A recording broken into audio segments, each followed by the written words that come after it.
الرياضة وفي كرة القدم يواصل المنتخب الوطني تحضيراته بالمركب التقني سيدي موسى ببراقي استعدادا للدورة الودية الدولية بالجزائر، والتي ستقام برعاية الاتحاد الدولي فيفا بمشاركة 4 منتخبات هي الجزائر، جنوب افريقيا، بوليفيا، أندورا. الدورة تعتبر انطلاقة جديدة للعناصر الوطنية مع المدرب الجديد فلاديمير بيتكوفيتش، الذي سيباشر مهامه بمواجهة منتخب بوليفيا غدا الجمعة ابتداء من الساعة 10 مساء بملعب نيلسون مانديلا بالجزائر العاصمة، فيما ستلعب المباراة الثانية للخضر ضد جنوب أفريقيا الثلاثاء المقبل 26 من الشهر الجاري بنفس الملعب. فحظ موفق للتشكيلة الوطنية في هذه الدورة الدولية. يكثر الإقبال على اقتناء أنواع وأشكال عديدة من الحلويات التقليدية والعصرية والتي تزين الموائد الرمضانية الجزائرية، لكن الإفراط في تناولها قد يؤدي إلى ارتفاع نسبة السكر في الدم. شهر رمضان هذا فيه صعب شوية مع السكر، اللي ينصحوا بهم الأطباء يمشي مع الطبيب واش يقول له، يفطر ما يفطرش، يصوم ما يقدر الصيام. هذه هي. أنا عندي 12 سنة هنا، 12 سنة والحمد لله نشوف معاه الشيء اللي يقولوه لنا الأطباء ناخذوا رأيهم. من الأحسن الواحد كي يوصل السن، يعني سن متجاوز هكذا، لازم كيما يقولوا يحافظ على روحه أولا، يدير كيما يقولوا دي كونترول. ولضمان صيام آمن لدى مرضى السكري نصائح قيمة من قبل الأطباء. ننصح مرضى السكري بنظام غذائي صحي. هذا النظام الغذائي الصحي ماهوش للمرضى السكري، هو النظام الغذائي الصحي الذي لازم يلتزم به أي إنسان عادي، لأن السكر ليست مادة مغذية. كثروا من مادة الألياف شنو الخضر بأنواعه، يعني قدر ما استطاع. الاعتماد على نظام غذائي صحي وممارسة الرياضة وكذا المراقبة الذاتية لمرضى السكري عوامل تجنب الإصابة من عديد الأمراض.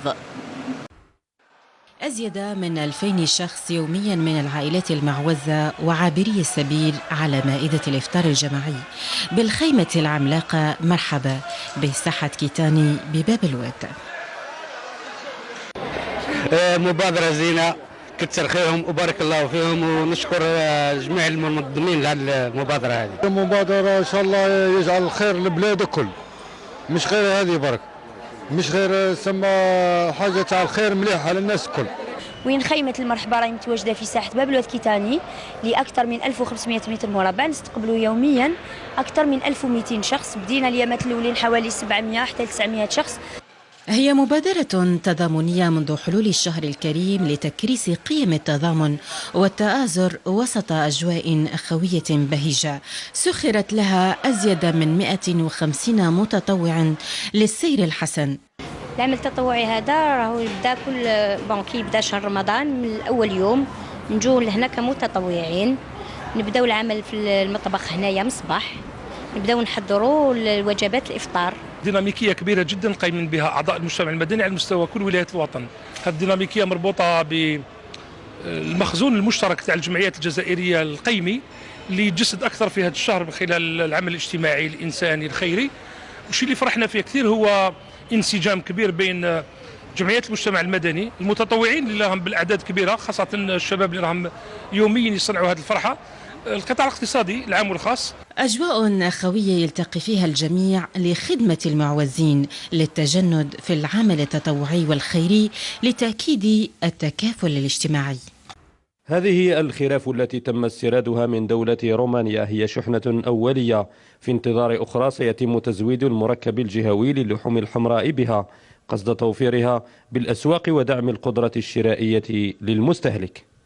انطلقت اليوم عملية ذبح الخرفان المستوردة من دولة رومانيا على مستوى المركب الجهوي للحوم الحمراء بعين المدينة، والمقدر عددها بحوالي 3000 رأس. هذه العملية تدخل في إطار السياسة التي تنتهجها الدولة من أجل توفير المواد الأساسية في شهر رمضان المبارك، خاصة مادة اللحم التي يكثر عليها الطلب. هذه غير كوطا الاولى يعني الاولى، وعندنا دي كوطا يجيو اشاك فوا باسكو حزينا على حساب لا كاباسيتي نتاع لو ستوكاج تاعنا عندنا في لير دو ستابيلاسيون تاعنا. يعمل هؤلاء البياطرة على المراقبة الصحية للحوم للتأكد من جودتها وسلامتها ومن ثم وضعها داخل غرفة التنشيف قبل التأشير عليها. هذا المركب يعتبر مركب ذو حجم كبير راح يمون ال 15 الولاية الشرقية. اليوم احنا كمفتشية بيطرية وعندنا بيطري في المذبح الجهوي موجود يوميا في المذبح يقوم بتفتيش ومراقبة اللحوم المذبوحة. مصالح التجارة الولاية من البواقي بالتنسيق مع المصالح البيطرية وكذلك المديريات الولائية للتجارة تقوم بمتابعة وضعية تموين السوق المحلية والجهوية باللحوم الحمراء المستوردة وتتبع مسارها لضمان وصولها للمستهلك بالسعر القانوني. اللحوم التي يتم تسويقها بسعر 1850 دينار للكيلوغرام ستعمل على كسر الأسعار ومحاربة الاحتكار.